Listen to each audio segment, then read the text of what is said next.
Hello everyone, this is Aditya sir here. आज के lecture में एक्सरसाइज 2.5 के क्वेश्चन 5th को करेंगे। यहाँ पे हमारा क्वेश्चन है फैक्टराइज। यहाँ पे हमें ये एक पॉलिनॉमियल दे रखा है, इसे हमें फैक्टराइज करना है। इसके लिए हम लोग एक आइडेंटिटी का यूज़ करेंगे जो हमने प्रीवियस क्वेश्चन में भी डिस्कस करी थी, उस आइडेंटिटी को। तो मैं पहले यहाँ उसे लिख लेता हूँ और ये आइडेंटिटी आप अपनी स्क्रीन के सामने देख सकते हैं। A square plus b square plus c square plus 2ab plus 2bc plus 2ca equals to a plus b plus c का होल स्क्वायर। आप लोग यहाँ पे लग रहा होगा कि मैंने ये आइडेंटिटी थोड़ी उल्टी लिख दी है, जबकि ये यहाँ आता है और ये लाइन इधर आती है, लेकिन हमारा क्वेश्चन ही ऐसा है, हमें इसे फैक्टराइज करना है, तो इसलिए हम लोग इस आइडेंटिटी को थोड़ा उल्टा यूज़ करेंगे। अब हम लोग यहाँ पे क्या करेंगे, कंपेयर करके ए बी सी की वैल्यू निकालेंगे। कंपेयर कैसे करेंगे, आप इस लाइन को कंपेयर करिए इस लाइन से। तो आप जब, जैसे कि मैं दिखाना चाहूँ तो आप अपनी स्क्रीन पे देख सकते हैं यहाँ पर ये ए स्क्वायर और 4x स्क्वायर को कंपेयर करिए। ए स्क्वायर को 4x स्क्वायर से कंपेयर करिए तो ए स्क्वायर इक्वल्स टू 2x का होल स्क्वायर। तो ए की वैल्यू आपको यहाँ से कंपेयर करने पे ए की वैल्यू 2x मिल रही है, देखिए मिल रही है। यहाँ से ऐसे कंपेयर करिए। वैसे ही आप बी स्क्वायर को कंपेयर, बी की वैल्यू आपको 3y मिलेगी क्योंकि B square equal to 9y square, और वैसे ही सी की वैल्यू 4z मिलेगी। इसी तरह से आप निकाल सकते हैं। तो ये तीनों वैल्यूज़ आपको मिलेंगी, आप देख सकते हैं। और इन्हीं तीनों वैल्यूज़ का आप इसमें पुट करेंगे तो ऑटोमेटिकली आपका ये फैक्टराइज हो जाएगा। अब इसको मैं थोड़ा अच्छे से लिखना चाहता हूँ, तो मैं कैसे लिखूँगा इसको। ए स्क्वायर आपको पता चला कि 2x का स्क्वायर है, तो 2x का होल स्क्वायर प्लस यहाँ पे बी स्क्वायर 3y का होल स्क्वायर है, तो आप यहाँ पे लिख दीजिए प्लस सी स्क्वायर यहाँ पे 4z का होल स्क्वायर है। अब यहाँ पर आपका आता है 12xy, मतलब कि ये क्या है, 2ab है। तो 2ab मतलब पहले तो 2 तो आपने पहली बार निकाल दिया, अब a और b की वैल्यू रखनी है। जैसे कि आप यहाँ पे देख सकते हैं, आपका फॉर्मूला है 2ab, उससे आप 12xy को कंपेयर करिए। तो 2 तो आपने पहले ही निकाल दिया यहाँ पर। अब बचा क्या, a और b, तो a और b की वैल्यू आप रख दीजिए यहाँ सिंपली। a की वैल्यू थी 2x, b की वैल्यू 3y, ये आपकी वैल्यू हो गई। अब आते हैं हम लोग 2bc में आपको मिल रहा है -24yz। तो पहले आपको माइनस मिल रहा है तो माइनस साइन फिर 2, हमें 2 भी निकालना होगा इनटू। अब यहाँ पे बात आती है कि b और c इन दोनों में से नेगेटिव कौन सा है, हमें ये पहले पता लगाना होगा। तो अभी तो हमें पता नहीं है, वो हमें आगे पता चलेगा। तो मैं अभी दोनों ही प्लस में लिख देता हूँ, 3y और 4z। अब हमारा लास्ट आता है प्लस 2c है, लेकिन ये भी नेगेटिव है, तो -2 इंटू।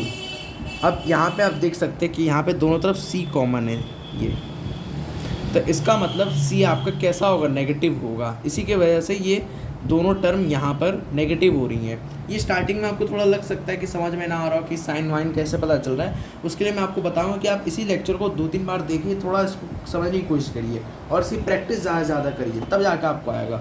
अब इसे भी यहाँ पर कंप्लीट करना होगा, ऐसा अधूरा नहीं छोड़ सकते। 2 तो आपने बाहर निकाल दिया, अब आपके पास 8 बचेगा, तो उसमें से 2x और आपका c कैसा था, c नेगेटिव था, वो ऐसे पता चला क्योंकि दोनों तरफ आ रहा था, जो इन दोनों को माइनस बना रहा था, ये देखिए। तो ये आपका -4z इस तरह से। अब आप यहाँ पे क्या करेंगे, सिंपली यहाँ पे भी आपने c पे भी लगा दिया और आप यहाँ पे भी लगा दीजिए, यहाँ पे भी c था -4z। अब आप यहाँ से आपको पता चल गया। अब यही तीनों वैल्यूज़ को आप इसमें पुट करिए। कैसे पुट करेंगे, a की वैल्यू 2x प्लस b की वैल्यू 3y, c की वैल्यू -4z है, c की वैल्यू -4z है का होल स्क्वायर। अब आप सबके मन में क्वेश्चन आ रहा होगा कि यहाँ पे हम लोगों ने a b c तीनों वैल्यू निकाल दी थी, हम लोग यहाँ पर डायरेक्ट पुट कर लेते, इतना हम लोग ने लेंथी लाइन क्यों लिख दी। तो मैं इसका रीज़न बताना चाहता हूँ। यहाँ पे कहीं पे माइनस छुपा हुआ था, उस माइनस को रिवील करने के लिए हमें इतनी बड़ी लाइन लिखनी पड़ी, और वो माइनस इसी लाइन की वजह से रिवील हुई, हमें पता चला कि 4z में माइनस है। हाँ, वो अलग बात है कि आपको थोड़ा समझने में दिक्कत हुई कि हमें कैसे पता चला 4z में माइनस है। तो उसके लिए आप इसी लेक्चर को बार बार ध्यान से सुनने की कोशिश कीजिए, आपको समझ में आएगा, और इसकी प्रैक्टिस करिए। चलिए मैं इसका सेकंड पार्ट में पढ़ता हूँ, तो आपको थोड़ा और समझ में आएगा। सेकंड पार्ट आप अपनी स्क्रीन पे देख सकते हैं, 2x square plus Y square plus 8z square minus 2√xy plus 4√yz minus 8xz। यहाँ पे भी जो आपकी आइडेंटिटी यूज़ होगी बिल्कुल सेम यूज़ होगी। तो पहले मैं उसे लिख लेता हूँ, अब मैंने इस आइडेंटिटी को यहाँ पे लिख लिया है। अब इसमें हमें ए बी सी की वैल्यू फाइंड करनी है कंपेयर करके मैं फाइंड करूँगा। जैसे कि आप अपनी स्क्रीन पे देख सकते हैं, जैसे ए की बात करूँ तो 2x, तो ए स्क्वायर हमारा क्या है 2x स्क्वायर। तो मैं इसको कैसे लिख सकता हूँ यहाँ पे ए स्क्वायर और इक्वल्स टू, आपने अभी चैप्टर 1 में ही पढ़ा था इसी में कि 2 को अगर स्क्वायर रूट में ब्रेक करेंगे तो √2 हो जाएगा, √2 का x का होल स्क्वायर। याद करिए, आपको पता था। फिर आप यहाँ कंपेयर करके a की वैल्यू आपकी मिलेगी √2x। देखिए इस तरह से a की वैल्यू ये मिली, b की वैल्यू क्या मिलेगी y मिलेगी, क्योंकि यहाँ से कंपेयर करके b स्क्वायर की वैल्यू y स्क्वायर मिल रही, तो b की वैल्यू y मिलेगी। और ऐसे ही अगर आप c की वैल्यू देखें, c स्क्वायर आपको मिलेगा 8z स्क्वायर। तो इसको कैसे कंपेयर करेंगे, c का स्क्वायर इक्वल टू 8 किसका, आप 8 को अगर आप स्क्वायर में दिखाना चाहें तो आप ऐसे दिखा सकते हैं 2 √2z स्क्वायर।